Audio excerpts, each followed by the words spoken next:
So Bring Her Back was fantastic. I haven't had that type of feeling put on me from a horror film in quite a while that actually made me not only hate the antagonist, but, I won't say it was very scary per se, but just the idea of everything that was going on was quite terrifying. And especially for the kids and what they were going through and having gone through what they went through, pretty wild, right? But so Bring Her Back is the newest horror film from directors and I believe brothers Danny and Michael Philippou.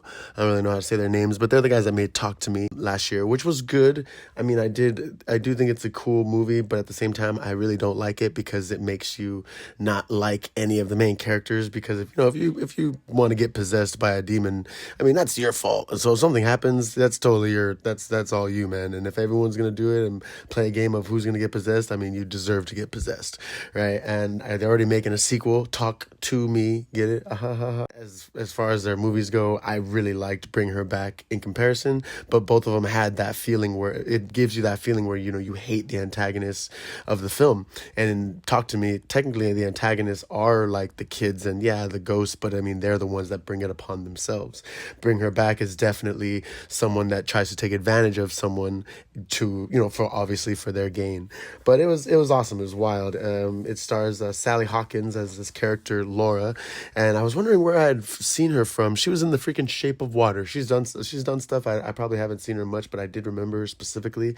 I was like, why have I seen this lady somewhere? And she was in the Shape of Water.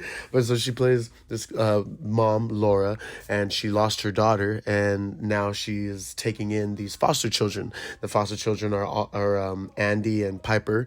They're a stepbrother and sister. Their father passed away. He died in the shower somehow, slip and fall, some freak accident. I don't remember exactly how he passed, but he died in the shower, and they found him when they came home from school. And they end up moving in with Laura. Laura's going to be the new foster mom, and she has her own son at home, her own son that she fosters, Oliver.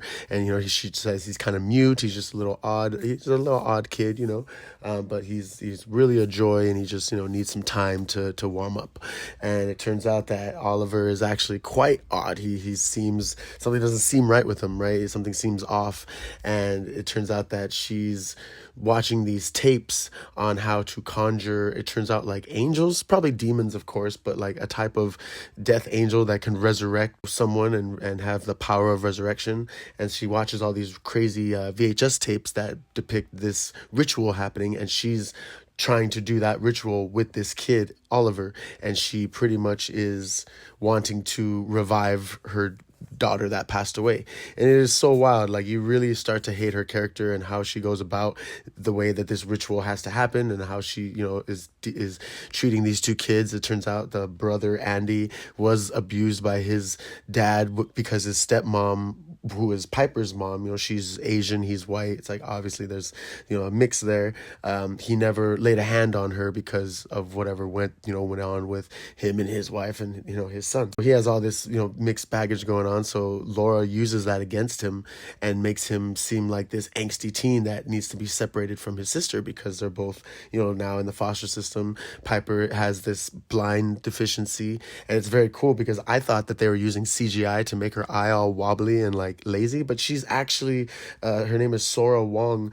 She actually has an eye disease, or eye condition, columboma and microphilamia, which is pretty much she's missing some eye tissue and her eye is undeveloped, so all that movement is actually her eye.